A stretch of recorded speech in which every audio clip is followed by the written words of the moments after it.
بسم اللہ الرحمن الرحیم۔ السلام علیکم ناظرین کرام۔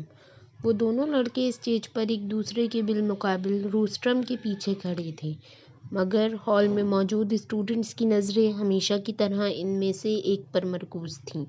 وہ دونوں ہیڈ بوائے کے انتخاب کے لیے کنونسنگ کر رہے تھے اور وہ پروگرام بھی اس کا ایک حصہ تھا۔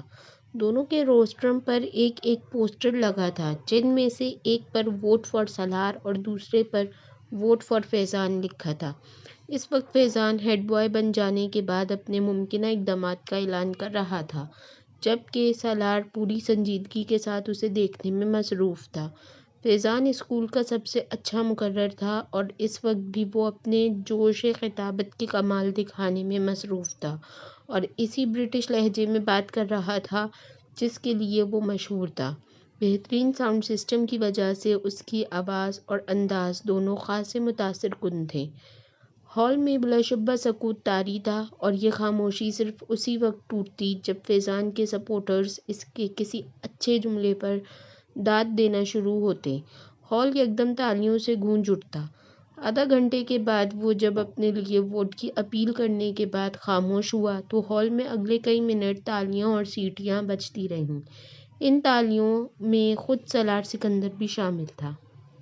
فیضان نے ایک فاتحانہ نظر ہال پر اور سالار پر ڈالی اور اسے تالیاں بجاتے دیکھ کر اس نے گردن کے ہلکے اشارے سے اسے سراہا۔ سالار سکندر آسان حریف نہیں تھا، یہ وہ اچھی طرح جانتا تھا۔ اسٹیج سیکرٹری اب سالار کے لیے اناؤنسمنٹ کر رہا تھا۔ تالیوں کی گونج میں سالار نے بولنا شروع کر دیا۔ Good morning friends. وہ یک لحظہ ٹھہرا۔ فیضان اکبر ایک مقرر کے طور پر یقیناً ہمارے اسکول کا اثاثہ ہیں۔ میں یا دوسرا کوئی بھی ان کے مقابلے میں کسی اسٹیج پر کھڑا نہیں ہو سکتا۔ وہ ایک لمحہ کے لیے رکا۔ اس نے فیضان کے چہرے کو دیکھا جس پر ایک فخریہ مسکراہٹ ابھر رہی تھی، مگر سالار کے جملے کے باقی حصے نے اگلے لمحے اس مسکراہٹ کو غائب کر دیا۔ اگر معاملہ صرف باتیں بنانے کا ہو تو۔ ہال میں ہلکی سی کھلکھلاہٹیں ابھریں۔ سالار کے لہجے کی سنجیدگی برقرار تھی، مگر ایک ہیڈ بوائے اور مقرر میں بہت فرق ہوتا ہے۔ مقرر کو باتیں کرنی ہوتی ہیں، ہیڈ بوائے کو کام کرنا ہوتا ہے۔ دونوں کے درمیان ٹاکر اور ڈور کا فرق ہوتا ہے، اور great talkers are not great doers. Salar کے سپورٹرز کی تالیوں سے ہال گونج اٹھا۔ میرے پاس فیضان اکبر جیسے خوبصورت لفظوں کی روانی نہیں ہے، اس نے اپنی بات جاری رکھی۔ میرے پاس صرف میرا نام ہے اور میرا متاثر کن ریکارڈ، اور مجھے کنونسنگ کے لیے لفظوں کے کوئی دریا نہیں بہانے، مجھے صرف الفاظ کہنے ہیں۔ وہ ایک بار پھر رکا۔ Trust me and vote for me. مجھ پر اعتماد کریں اور مجھے ووٹ دیں۔ اس نے شکریہ ادا کرتے ہوئے جس وقت اپنے مائک کو آف کیا، اس وقت ہال تالیوں سے گونج رہا تھا۔ 1 منٹ 40 سیکنڈ میں وہ اسی نپے تلے اور کیلکولیٹڈ انداز میں بولا تھا جو اس کا خاص تھا، اور اسی 1.5 منٹ نے فیضان کا تختہ کر دیا تھا۔ اس ابتدائی تعارف کے بعد دونوں امیدواروں سے سوال اور جواب کا سلسلہ شروع ہوا تھا۔ سالار سکندر ان جوابات میں بھی اتنے ہی اختصار سے کام لے رہا تھا جتنا اس نے اپنی تقریر میں لیا تھا۔ اس کا سب سے طویل جواب 4 جملوں پر مشتمل تھا، جبکہ فیضان کا سب سے مختصر جواب بھی 4 جملوں پر مشتمل نہیں تھا۔ فیضان کی فصاحت و بلاغت، جو پہلے اس کی خوبی سمجھی جاتی تھی، اس وقت اس اسٹیج پر سالار کے مختصر جوابات کے سامنے چرب زبانی نظر آ رہی تھی، اور اس کا احساس خود فیضان کو بھی ہو رہا تھا۔ جس سوال کا جواب سالار ایک لفظ یا ایک جملے میں دیتا، اس کے لیے فیضان کو عادتاً تمہید باندھنی پڑتی، اور سالار کا اپنی تقریر میں اس کے بارے میں کیا ہوا یہ تبصرہ وہاں موجود اسٹوڈنٹس کو کچھ اور صحیح محسوس ہوتا کہ ایک مقرر صرف باتیں کر سکتا ہے۔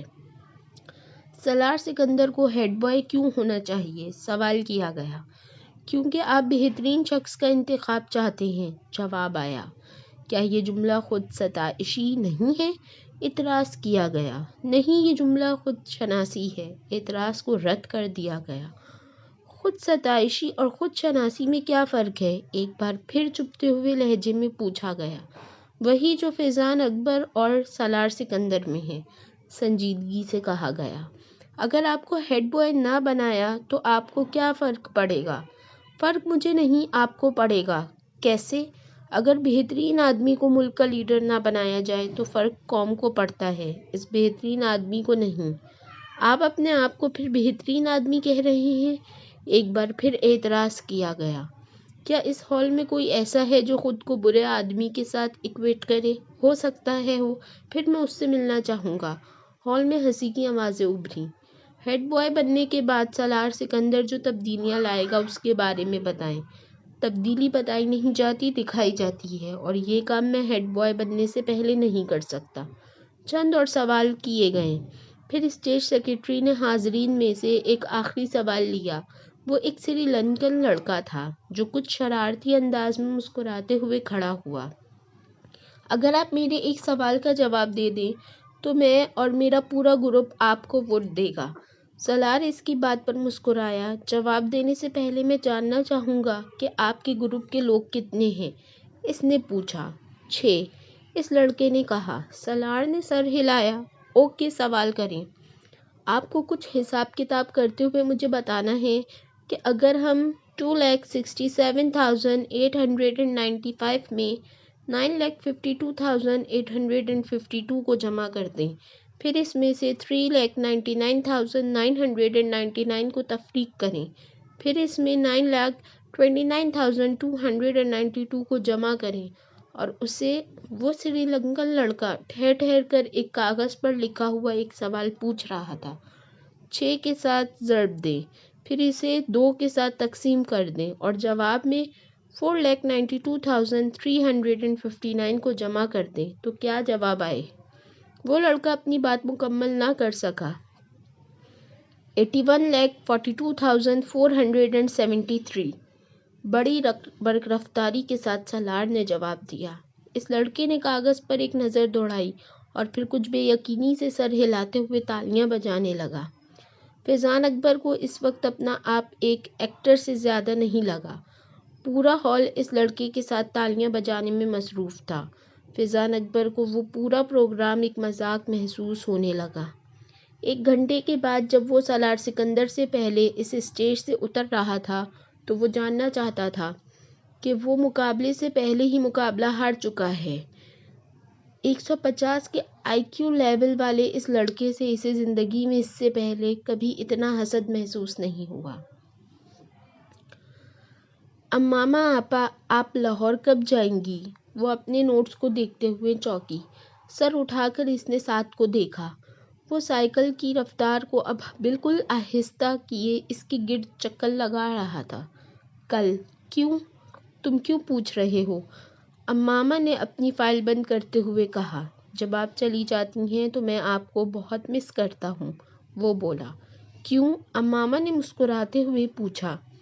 کیونکہ آپ مجھے بہت اچھی لگتی ہیں اور آپ میرے لیے بہت سے کھلونے لاتی ہیں اور آپ مجھے سیر کروانے لے کر جاتی ہیں اور آپ میرے ساتھ کھیلتی ہیں، اس لیے، اس نے تفصیلی جواب دیا۔ آپ مجھے اپنے ساتھ لاہور نہیں لے جا سکتی؟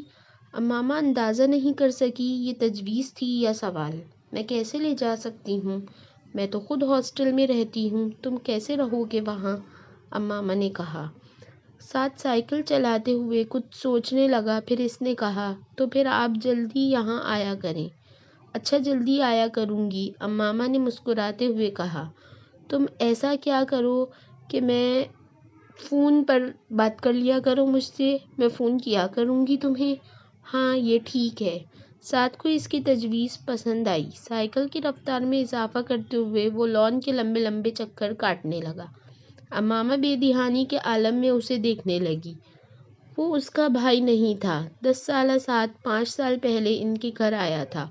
کہاں سے آیا تھا اس کے بارے میں وہ نہیں جانتی تھی، کیونکہ اسے اس کے بارے میں اس وقت کوئی تجسس نہیں ہوا تھا، مگر کیوں لایا گیا تھا یہ وہ اچھی طرح جانتی تھی۔